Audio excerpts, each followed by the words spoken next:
The next round of unconstitutional socialization of student debt. That was announced the other day when Mr. 10%, the big guy, President Biden, was in Wisconsin. Yeah. But, when you want something of a policy nature explained, you obviously go to Kamala Harris. Of course. She's the policy wonk in this administration. Oh, she's the best. So in case you're confused about the sort of broad parameters of the latest socialization of student debt, who you'll be paying for, Kamala is here at the ready. Your loans will be completely forgiven, regardless of your income and even if you did not graduate. So I'm going to repeat that.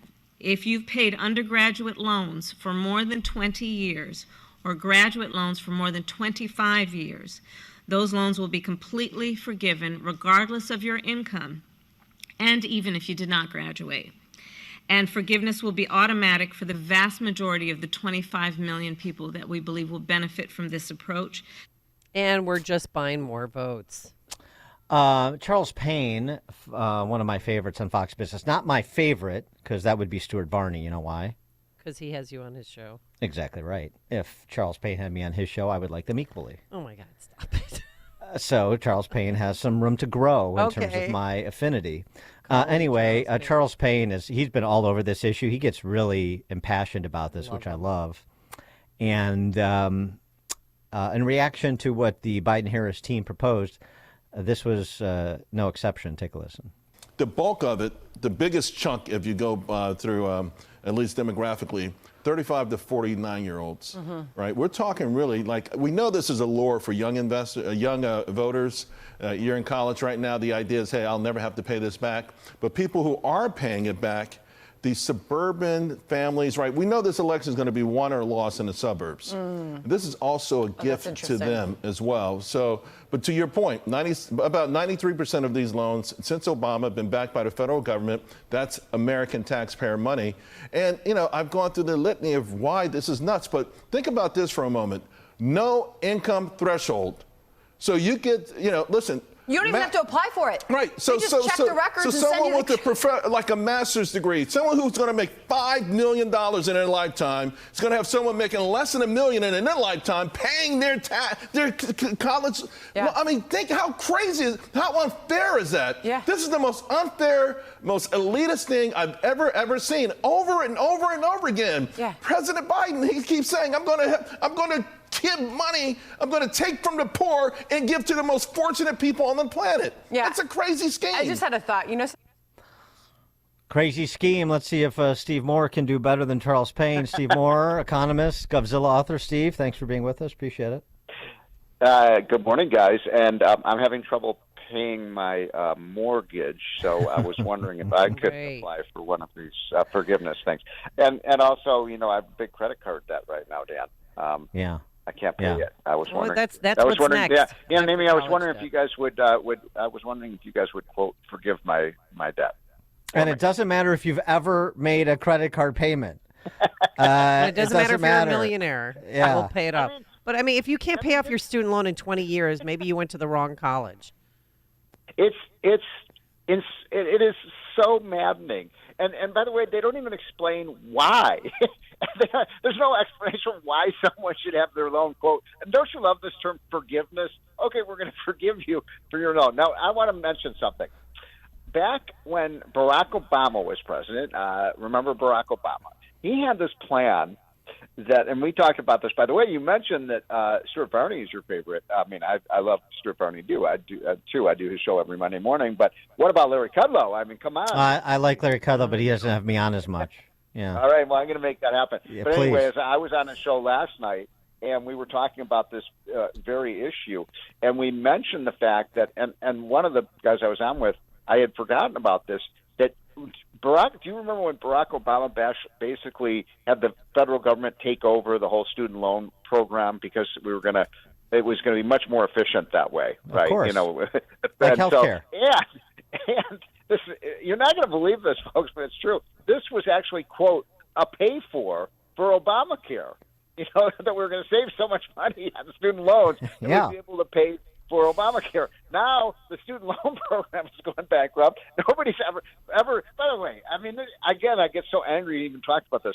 This is going to be the death of the student loan program. What kind of idiot, what kind of moron would ever pay a student loan from now on? Well, they won't have to. But Well- obviously, this is a classic way to try and buy votes, but it's not even legal. Well, and it's Supreme important. Court said so. The point that that Charles Payne makes too, which is a really important one, is you think of these poor 24-year-old, 23, 24-year-olds with this burdened debt, and they're trying to make their way. No, he's buying votes. People in their 30s and 40s still paying. That have families in this, and I appreciate having to pay back student loans. I did it too, as Amy did. But I mean, but don't think of this as like the Gen Zers and stuff. This is getting up to Gen X in terms of buying votes. Yeah. And it's basically it is the death of the student loan program because it's also almost, it's like when we have every 5 years these amnesty programs for illegal immigration. Well, what does that do? It tells people come into the country and then 5 years from now you can get amnesty, and you keep doing that over and over again. No one's ever going to pay back a student loan. But another feature of this that I think we've talked about before, but I want to mention, is that the villain, first of all, if you don't pay your student loan back, you're a deadbeat. Now, the left has gone completely crazy that I use that term. But what is a deadbeat? A deadbeat is somebody who doesn't pay their obligation. And if you're not paying now, look, some people may be in a severe situation where they can't pay their loan. In that case, instead of forgiving their loan, why don't we, refinance it so that they can pay it? But who is the other villain, Dan and Amy, in this story?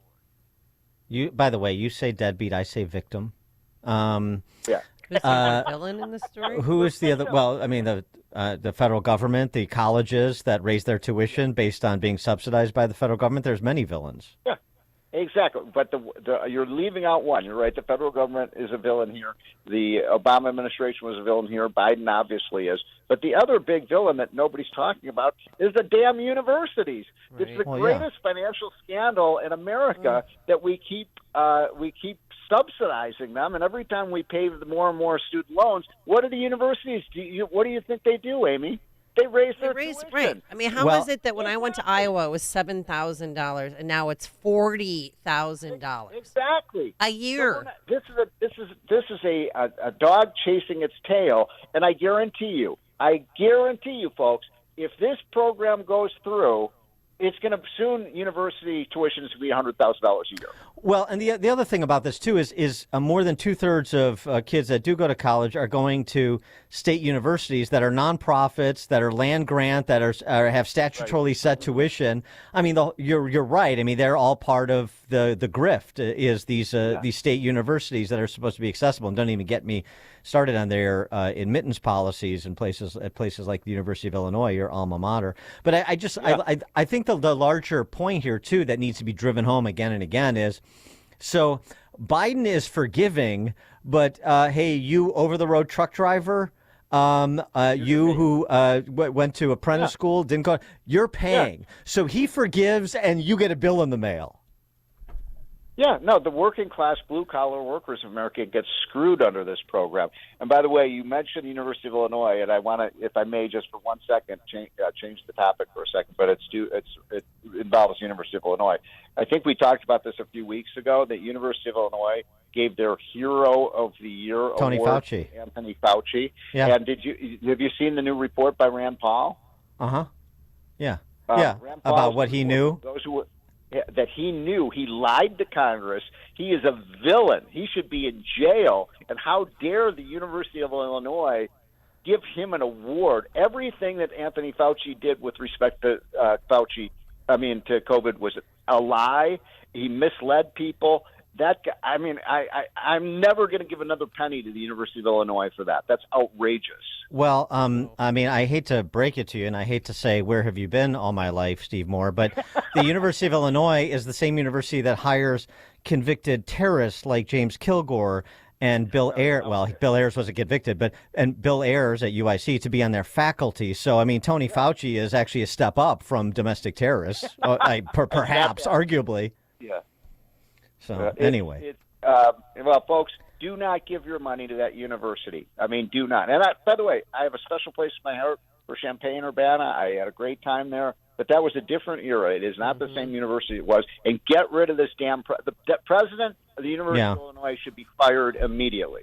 Back when Steve Moore was there, he was a classmate with Red Grange, and so it was a different time. Yeah. So, well, we got to tackle this other topic too, because it turns out that all of the dial turning and lever pulling by the mystics on the Fed have not slayed the inflation beast. 3.5%, 3.5% CPI today, right? Yeah, 3.5%, and we're on a pace back to 4.5% to 5%. We have not slayed the inflation dragon. Gas. What are you paying now, Amy, for gas there? Oh, it's creeping up to 5 in the city. Yep. 4.32 out in the burbs. Right now, I'm in California. I'm in LA. We're right here. They're paying. I see a sign from my hotel room. Yep, $5.50 a gallon. Boy, inflation's really coming down. And prices are only going up at the supermarket. I can tell you that. Maybe we need. Well, this is why we need that credit card forgiveness you're talking about. Since you have to use your credit card to finance your groceries and gas purchases. That's going to be the next, and maybe that's the October surprise. That's my point. You've been saying that for a while, Stephen Moore. Yeah, it's unfair that people have to pay a credit card bill. I mean, I think there should be forgiveness for every debt in America. Let's have it. What do they call that? The Day of Jubilee or something like that, where everyone's debts are just forgiven. Right. That comes right after the Purge Day, where everybody can just break the law and kill each other. So we've got, the calendar is filling up. Steve Moore, he is an economist. He is the author of Govzilla. Thanks as always, Steve. Appreciate it. What day of the week are you on with Stuart Barney? I don't have a set day and time. I'm not a big shot like you, so it's occasional. Monday morning. Yeah, I know. Don't right, Bigfoot me. shots. Don't Bigfoot me more. Yeah, you couldn't get into Northwestern. Oh, my God. Ooh, ouch. Yeah, see? Hey, wait, did you apply, though, to Northwestern? He It's did. He went. that old line from, remember, the Tom Cruise movie where he doesn't get in prison, says it looks like it's the University of Illinois. I love that. I love that part of that. Risky business. Yep. Yeah. All right. Thanks, Steve, Mr. Illini. All right. And he joined us on our turnkey.pro answer line. It's news, opinion, insight. This is Chicago's Morning Answer on AM 560. The Answer. It has been confirmed. Those brave Americans who are trying to preserve free speech continue to be censored, shadow banned, or silenced. Wealth Protection Research is on a mission to share the liberating ideas of some of America's brightest and most free thinkers, people like Jim Rickards and Porter Stansberry, whose ideas are putting financial control back in the hands of everyday people, helping them protect their money against a government that seems intent on destroying it. Text TRUTH to 76626 to find out more as this election moves forward.